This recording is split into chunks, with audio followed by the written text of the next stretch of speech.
Good morning and welcome to the Legit Real Estate Podcast. Good morning. I am here today with a special guest. This is my mother, Gladys Arnold. Um, Hello, and everyone. and we do not have TJ today, but we wanted to do something a little bit different. So you guys have heard from us on the crazy landlord stories as far as like what we've had for crazy tenants. We want to do the other side of things now. My mom's got quite the experience on renting from landlords and has had some pretty crazy landlords along the way. Mm, So we are going to hear some stories from her on from the landlord side of things. So I want you to start with um our experience. I think it was the lady, the crazy lady when we lived over on Vine Street. we'll call her N, so we don't use her real name. Though she's long dead by now. Yeah, she's gone. This lady, when we moved there, was an older woman, about 80, well, about 79 years old. She was due to be 80 the next year. Well, a couple months from then. Anyway, she seemed like a nice lady at the time. I had a good conversation with her, rented it. She agreed. I did all the windows in the entire house. There was like 52 windows that I did. I rehung the what do they call those metal bars there with the rope? The metal Not bars, metal, the weights. Oh, that's what it is. The weight. the window weight. Yeah. Go ahead, you can keep talking. I'm I just repaired all the storm windows and all the inner windows with the window weights. Wallpapered, painted the entire apartment. There was 5 rooms there. And nothing we could do with the kitchen floor because it was a washboard floor like this. So I gave it 3 coats of polyurethane over a course of several days. The kids used to love to slide on that and wipe out on it quite a bit because you'd really move on that. Anyway, um, started to get a little weird in there when my refrigerator freezer started to get rearranged. One day I noticed all my files that I have, and I'm pretty detailed and oriented on my files, and they were all out of whack. They were A's and Z's and Z's and A's and all mixed up. So I started to notice somebody was coming in my house, but I didn't know who, hadn't had a clue. But the most bizarre thing was that freezer getting rearranged. So my parents would watch my kids when I'd work as a waitress at night, had a couple of different jobs. And I decided to get my kids involved in this and say, hey, you know what? We're going to set up some traps for whoever's coming in the house. And maybe, just maybe, we'll find out who it is or catch somebody or at least figure it out. And I had Holly, my daughter, she set up her little dolls and her little gadgets in her room that if anybody would walk by, they would just tip over on the rug because as you walk by on the rug, it indents. Jake set up his army men in his room. Anybody walk by those, they're going to fall. I ripped up little pieces of paper, tiny, tiny little pieces of paper, and put them on the edge of an ironing board in a different room. So when you walk by, even if you create the slightest breeze, they're going to fall on the floor. And then, of course, there's the old trick of the powder in the newspaper at your door. I think it was a flower, right? Yeah, I did flour. I'm trying to think of how old I was around this time. I forget if it was somewhere between 7 and 10, Yes, maybe somewhere in that age range. both of my children were very young. So here we go. We go off to work. I come home late at night. I unlock my door and I see powder prints in the hallway. There's feet steps going up the stairs and there's feet prints coming out of my door. And I'm like, hmm. So I unlock my door. I step in my house and now I don't feel comfortable because I'm seeing all signs of everybody. Somebody was in my house or had been in my house. Called 911, got the police on the phone. They came, they went through the house with me. I showed them all the little traps, and they're like, Scary. there's no doubt somebody was in this house, but they had cleared the house before, we went all room to room together. Anyway, they came out, followed the footprints now.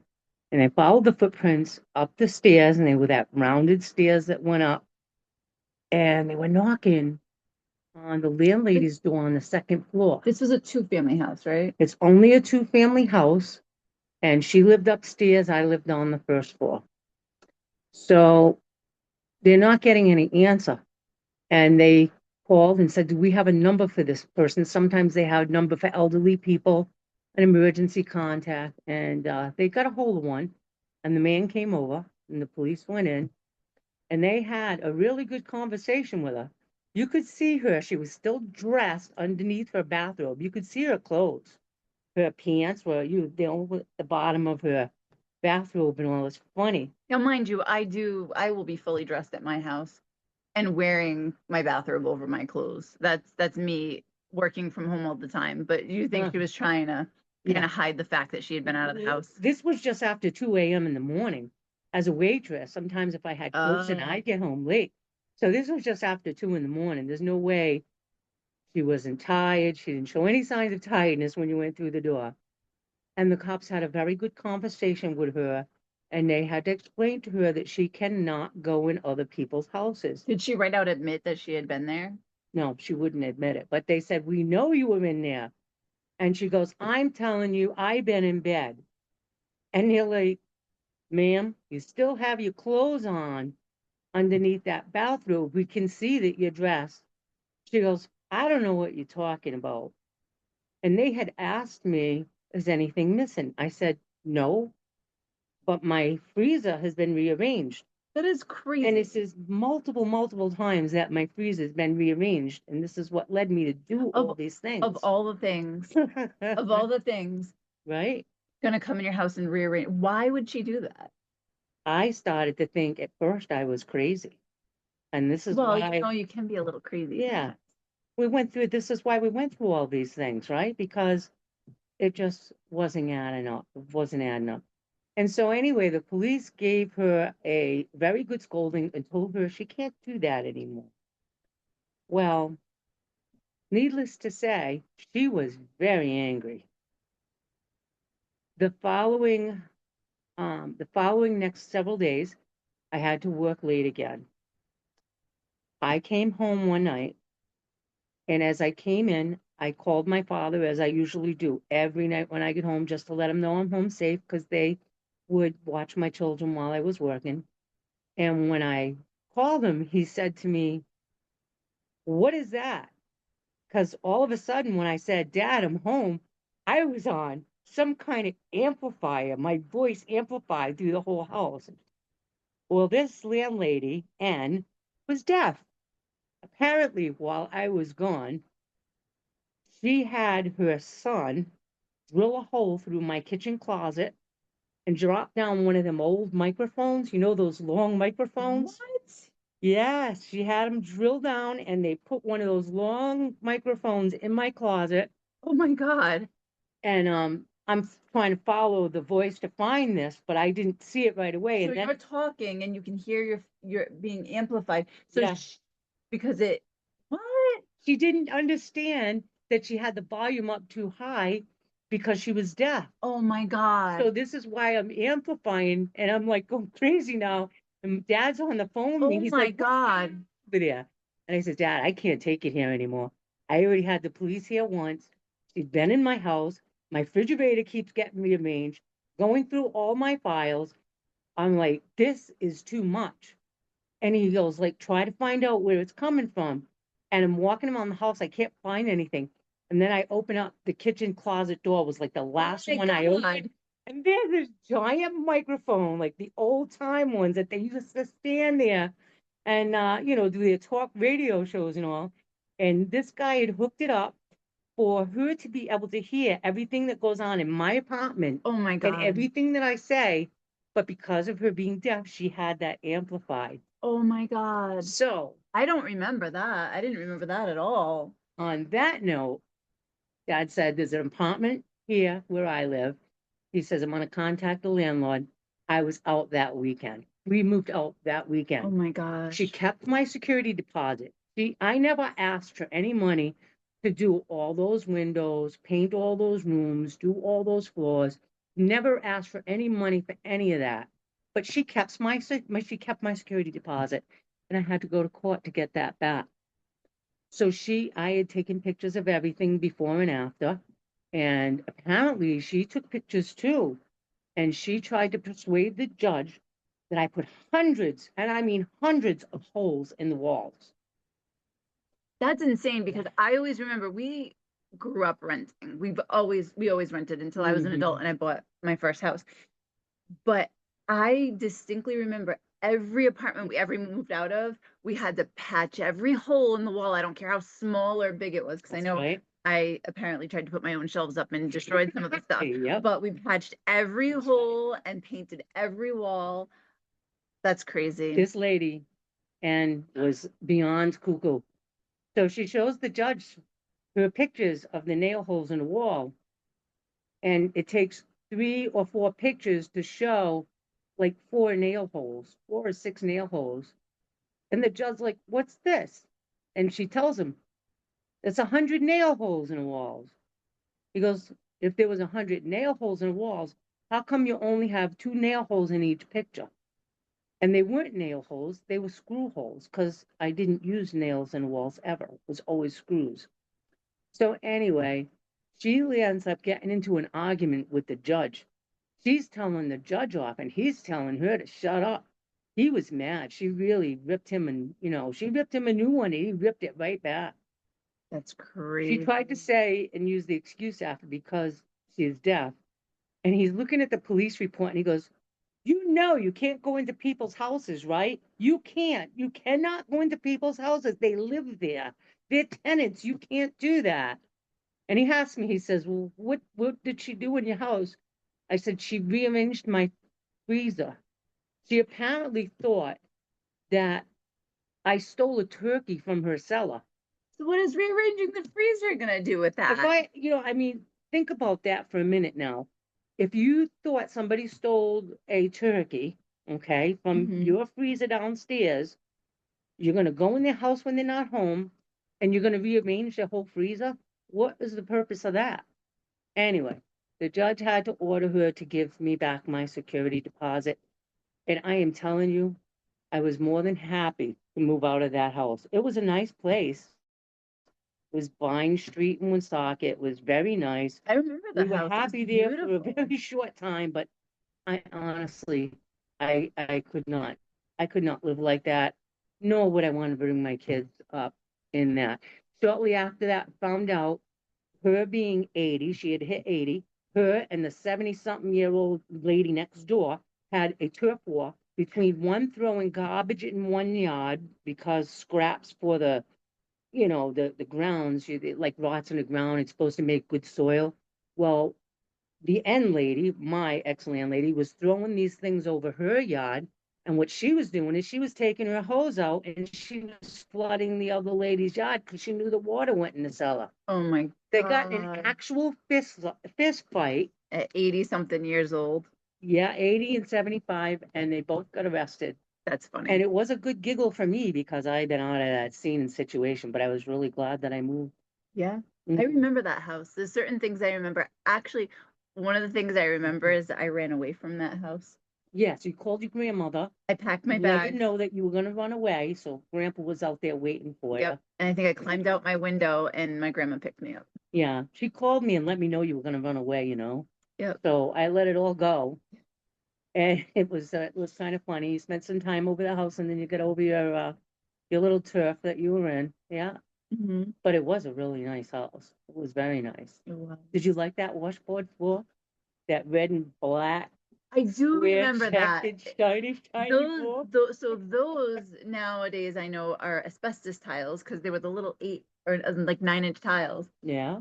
Yep, those are asbestos tiles. So a lot of the homes in Woonsocket are those really older homes, hardwood floors. You've got those asbestos tile, You remember they everything went else. like this? You and Jake love that. I don't know if I remember that part, but I do remember. I remember Jake's room. I remember my room. I had a canopy bed. Yes. I remember the double living room. It Mm. was. I do remember that house, but crazy people. And then that's not the only crazy landlord you've had. I Mm. remember the house I moved out. I moved out at 17, but I lived on Crawford Street with you from the time I was Yeah. 14 years old. till I was 17 before I moved in with dad. And Yeah, after I moved out, I remember you had some issues. So this particular house, again in Woonsocket, for those of you listening, Woonsocket has its good areas and its bad areas. This was a good area, but it's nice. it was was it not Northern Rhode Island? Not Northern Woonsocket, but it wasn't a bad area. It was a pretty decent area of Woonsocket, not far from Mount St. Charles, which is a private school in Right. Woonsocket that is very coveted in Rhode Island, and a lot of people go there. It's a decent area. Off the Pocket Ave area. Yeah, off of a main road, but Mm. it was a nice neighborhood. I have many memories of playing manhunt with my friends in the area. It was a decent sized yard, a huge garage, and then this particular house, it was a 4 unit. We'd go up the back stairs, and you've got 2 units on the first floor. And the landlady lived on one side, and I want to say she was probably in her 80s too. B. Yeah, V was in her She was in 80s. her 80s, and then her Mhm. brother-in-law and sister lived next on the other apartment on the first floor. Then you go up a set of stairs, and then there was our apartment, and then a neighbor of ours, a friend of ours apartment. And then you had another set of stairs, and when you went up that other set of stairs, it was a full attic with like multiple rooms, and I Yeah. used to hang out in that attic all the time because it was like like just rooms, and we had our own attic space up there. But and then we had a nice, you come into the apartment, there was a kitchen, my room and my brother's room was off the kitchen, then there was a living room, a room, your room was off of the living room, and then we Mhm. had a really nice covered front porch. But we were right above the landlady's sister, or were we above the landlady's We were right apartment? above the The landlady. landlady. We had a tiny bathroom Yeah, too. that's the smallest bath. You literally open the door and it was just enough room to step in there to get into the tub and use the bathroom. It was so small. Yeah. But I moved out when I was 17, and after I moved out, you ended up with some issues with her. What kind of issues did you end up with her? Oh my gosh, this lady was off her rocker. I thought N was bad. This one really took the cake. Her and her sister, little did I know, were called the Snoop sisters from previous tenants, but I had no knowledge of that at the time. I thought it was interesting that there was surveillance stickers in this place in the house and stuff like that.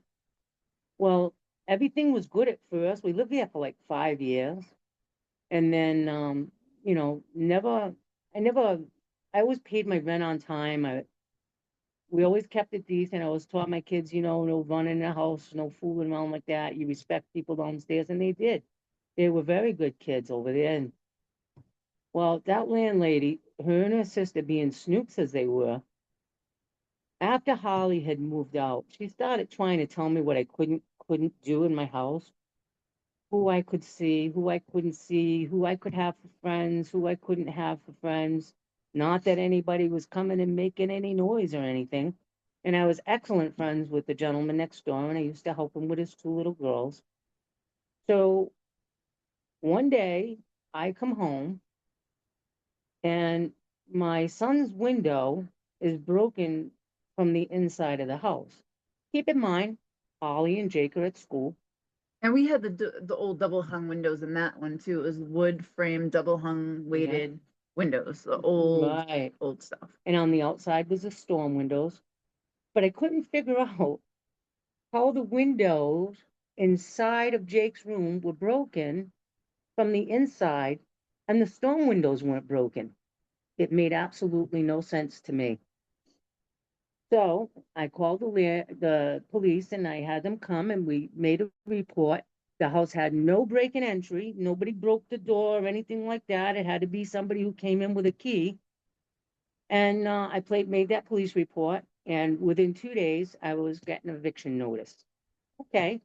So now I'm getting an eviction notice because I'm reporting somebody came into my house and broke the windows from the inside. You think that would concern the landlady instead of the way that it went?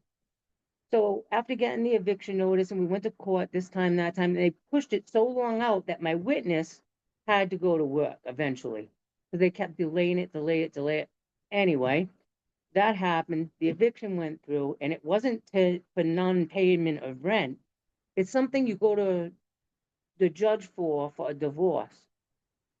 how do they say that? Reconcile differences? Unreconcilable differences, Yeah, I think, thank you very much. here or something like that. That's exactly what it was. And I kept putting the check downstairs where I always put it, and she refused to take the checks. She refused to cash the checks.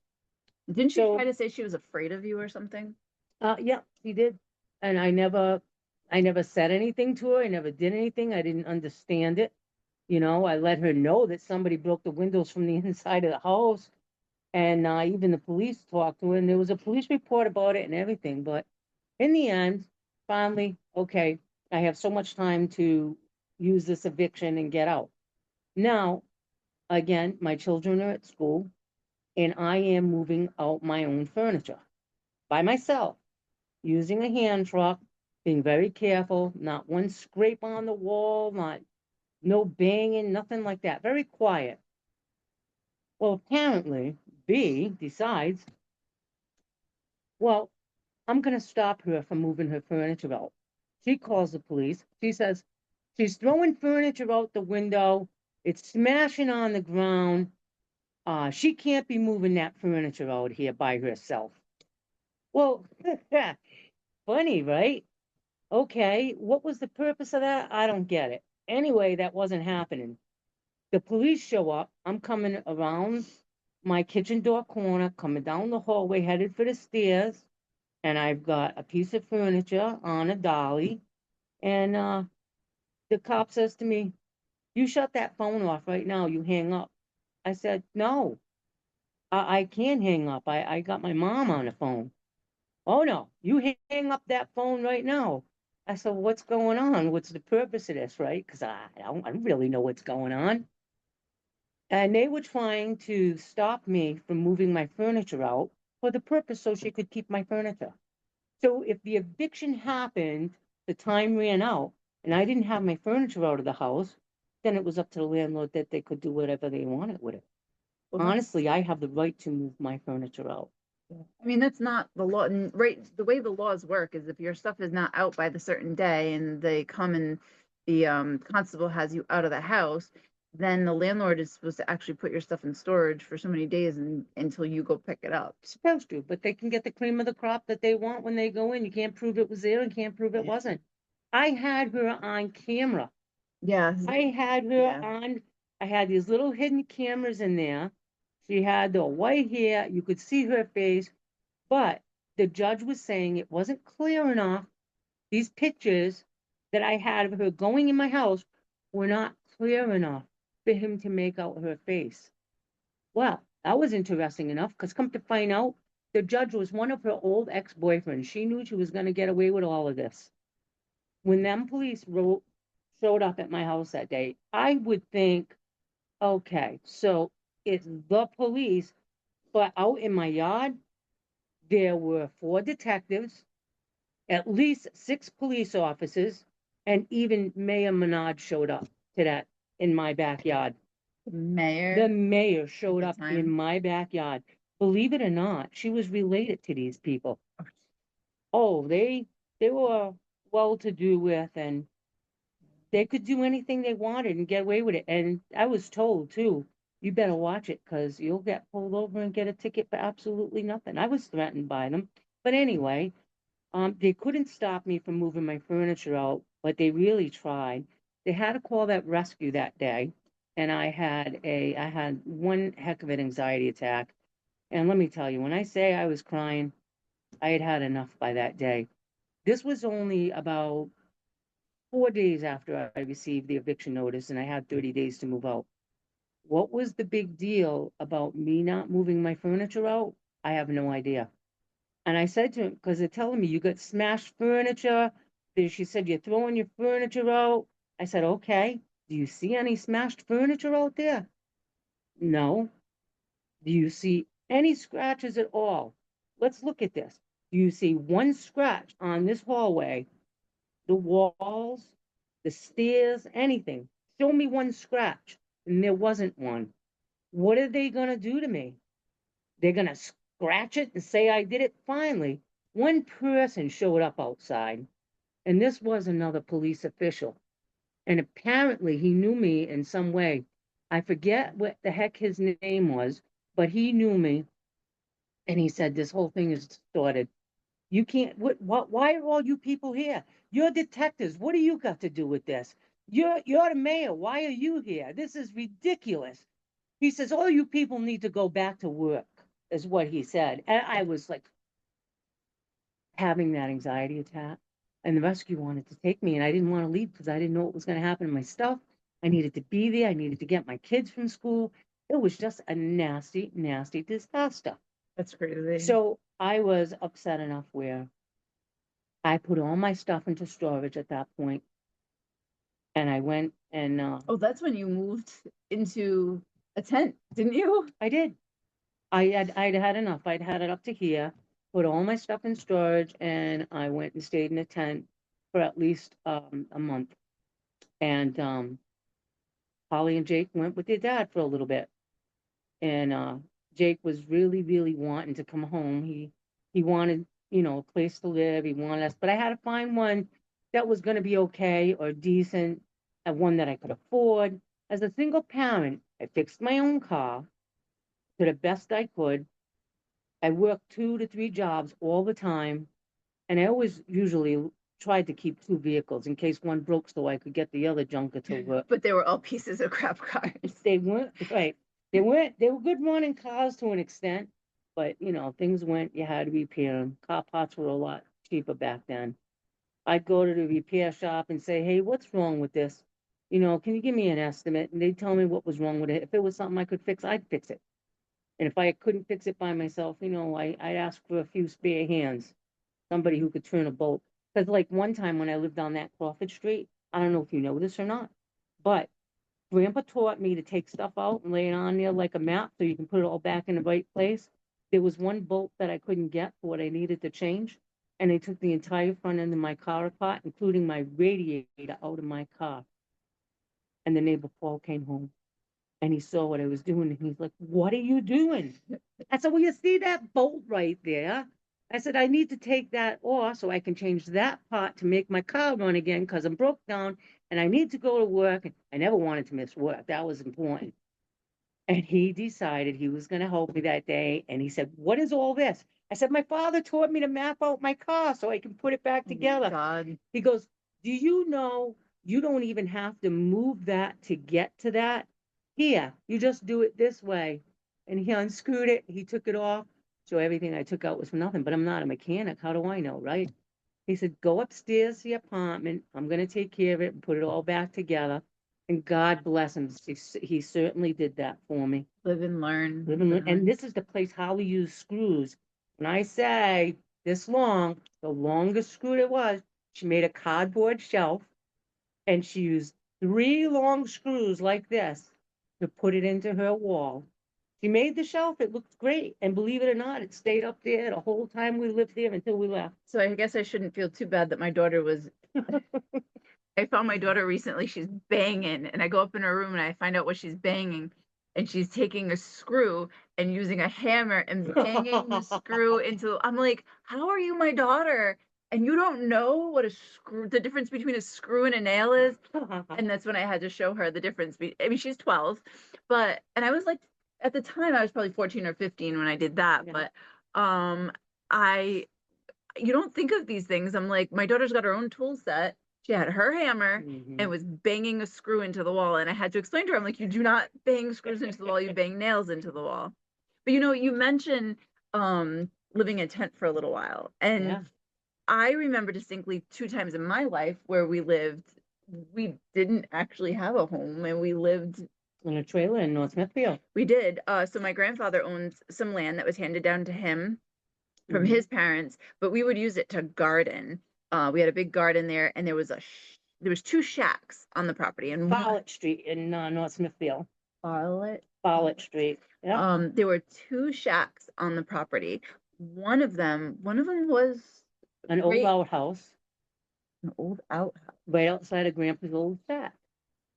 I don't know if I remember the outhouse. Well, there was an old, but the shack in the back, was actually where Grandpa Dell used to live, right? That's correct. Okay. So it was literally, think of a shed, just falling apart. asphalt shingles on the outside, I think, Hmm. of the building. And and then the other building, I don't even know. I remember stairs to go up and it was just wood, but then we connected a trailer to it and we literally lived in the Oh, that was the platform that my dad built. Because him and my mom lived in a trailer for a while in the woods. so we literally lived in a Hmm. trailer on the property. Yeah. And then I remember, I think it was year around after that, we put all our stuff in storage and we lived at Buck Hill in a Oh, family campground. yeah. So That was actually a blast. that was cool because my father at the time had worked at a pallet place, not too far from there, but we this place now is not a family campground anymore. It's actually a scout reservation. So what's funny is because I'm so involved in scouts, I actually go there with my kids now and Mhm. camp there. But back then it used to be a family campground and you could rent a campsite for a season for how much money? It was only like $360 for the whole For the season. whole season. So we put all our stuff in storage and had one of the biggest campsites there and got to know a lot of the people. And like, I remember walking the trails, knowing the rangers, like living in the campground when we were Hmm. kids. So there was what at least three different times you've lived in tents and Yeah. twice that I lived I in. used to go to work from the campground all the time. Do you Yep. remember why we moved there? Nope. You have no clue. I can't Can't remember. remember? Well, from the end landlady, right? We moved over to where grandma and grandpa lived to that apartment, right? Hmm. Well, some people had moved next to grandma and grandpa, and they were violent, vicious people. I remember them. They had broke into my parents' house while my parents were home, like a home invasion, with a gun, I threatening to shoot my parents. They were dealing drugs on the sidewalk with their 7 and 8-year-old children outside at any time between 12 and 4 in the morning. I And I remember had them. enough, and That's I bad said, family. this is bad. So they started coming over to my windows, and I lived on the first floor at the time, and they were screaming, literally screaming in my windows so bad, saying names and all kinds of stuff. When I called the police person on the other end of the line was getting mad at me because I couldn't make these people be quiet so I could tell her what's going on. And I'm trying to tell her, this is why I'm calling you. They are screaming in my windows. Even shutting my windows didn't help. They were still screaming so loud that the police couldn't even hear them. They couldn't hear me on the phone. So they sent a private car up one day, and the police had an idea of who these people were and stuff. But at that point, I totally had had enough, and I needed to get my young children to safety. So I started all my furniture, and I rented the campground for the entire summer, and I wasn't going back to the city until I found a decent place to live, which it was decent when we first moved there. It's just those people that moved in. I remember those people. They were They were all, bad people. mhm, they were dangerous. They slipped my father's tires. The old man, he went down basement and he cut all the cable wires out of the cellar and then tried to blame it on me, who lived on the second floor. He tried to blame it on us. But my father lived on the first floor, and he'd been sitting there all day with his back door open for the breeze through the windows. So when the police arrived and they questioned him, the old man actually booted his own self in the butt because he's the one that cut his own wires. Crazy people. I think Yeah. we're gonna have to have you back on again at some point to tell more crazy stories. So we got some crazy landlord stories, and get to hear a little bit about our times living off the grid a little bit. Yeah. Um, so we'll be back again next time, I'm sure, with TJ, and we're gonna have some more guests on, and maybe we'll have my mom back on to tell us some more Yeah. crazy stories growing up. Maybe I'll tell you about the first landlord I had just before I had Holly. He was something else too. And I think you've lived in at least three different haunted locations, Oh yeah. including Including this one. we're actually in my house right now that I own, a multifamily that she lives in, and I've heard some stories about this house that both she has told me and some other tenants, but I have never been bothered by anything here. So I think we'll have her back on to tell some of those stories at some point. But in the meantime, We are the Legit Real Estate Podcast. Normally TJ Trophy is on here with me, and he will be back next time. But you can find us at on YouTube. You can find us on Instagram, Facebook, and we are also pretty much everywhere that you listen to your podcasts. If you want to share your stories with us, or reach out to us and see if you want to be a guest on the show, you can email me at we are the Legit Real Estate Podcast at gmail.com. Hope you have a great day. Nice to meet you all. Take care. God bless.